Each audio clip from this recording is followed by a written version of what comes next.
নমস্কার বন্ধুরা। পশ্চিমবঙ্গ সরকারের অনগ্রসর শ্রেণী কল্যাণ দপ্তর থেকে ওবিসি সংরক্ষণ নিয়ে একটি গুরুত্বপূর্ণ প্রশাসনিক নির্দেশ জারি করা হয়েছে। এই সিদ্ধান্তের ফলে রাজ্য সরকারি চাকরিতে নিয়োগ ও পদোন্নতি 100 পয়েন্ট রোস্টারে বড় ধরনের পরিবর্তন এসেছে।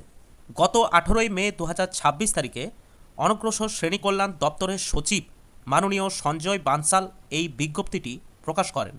মূলত কলকাতা হাইকোর্টের ডিভিশন বেঞ্চের 2024 সালের 22 মের রায় মেনে চলতেই রাজ্য সরকার এই পথে হেঁটেছে।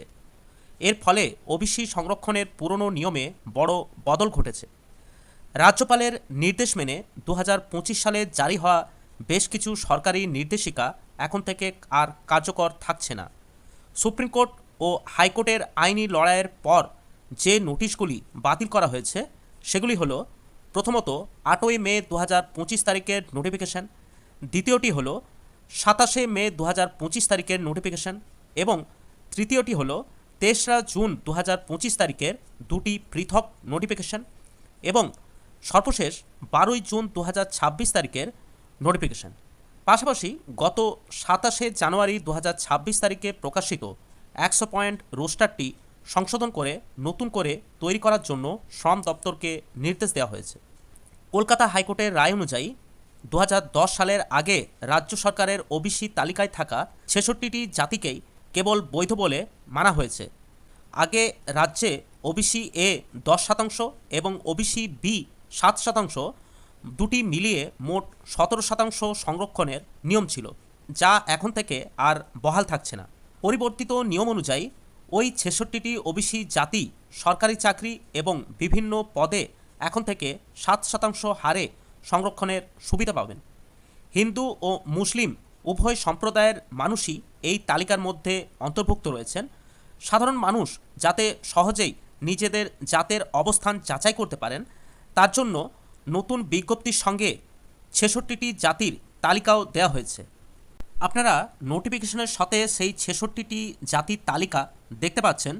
প্রথমে কাপালি, তারপর বৈশ্য কাপালি, কুর্মী, সূত্রধর, কর্মকার, কুম্ভকার ইত্যাদি করে টোটাল 66টি জাতির তালিকা এখানে দেওয়া হয়েছে।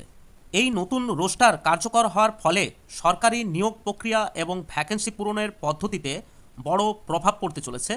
সব নিয়োগকারী কর্তৃপক্ষকে এখন থেকে নতুন 7% সংরক্ষণের হার মেনে প্যানেল বা রোস্টার তৈরি করতে হবে। যেসব চাকরি প্রার্থী নতুন করে ফর্ম ফিল আপ করছেন বা যাদের ইন্টারভিউ এখনও পর্যন্ত বাকি আছে, তাদের জন্য এই 66টি জাতির তালিকা বেশ গুরুত্বপূর্ণ।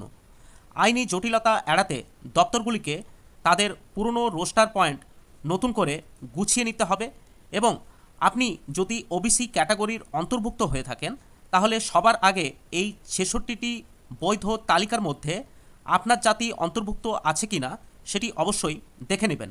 অনগ্রসর শ্রেণী কল্যাণ দপ্তরের পোর্টালে বা শ্রম দপ্তরের নতুন রোস্টার নোটিশে এই তালিকা দেওয়া হয়েছে। এছাড়াও আপনারা আমাদের ফেসবুক চ্যানেল থেকে এই তালিকা সংগ্রহ করতে পারবেন। যাদের সার্টিফিকেট এই তালিকার বাইরে জাতির উপর ভিত্তি করে তৈরি করা হয়েছে, বর্তমান সংরক্ষণ সুবিধা পেতে তারা আইনি বা প্রশাসনিক বাধার মুখে পড়তে পারেন। সর্বশেষ বলা যায়, এই নির্দেশিকা কেবল নতুন নিয়োগ এবং ভবিষ্যতের পদোন্নতির ক্ষেত্রে প্রযোজ্য।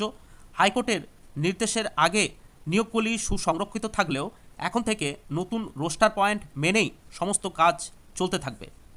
পরবর্তী যেসব গুরুত্বপূর্ণ আপডেটগুলি আসতে চলেছে, সেই আপডেট পেতে অবশ্যই আপনারা আমাদের চ্যানেলটি সাবস্ক্রাইব করে রাখতে পারেন এবং যারা ফেসবুক থেকে এই ভিডিওটি দেখছেন তারা অবশ্যই চ্যানেলটি ফলো করে রাখতে পারেন। আজ এই পর্যন্তই, দেখা হচ্ছে পরের নতুন কোনো ভিডিওতে। নমস্কার, ভালো থাকবেন, ধন্যবাদ।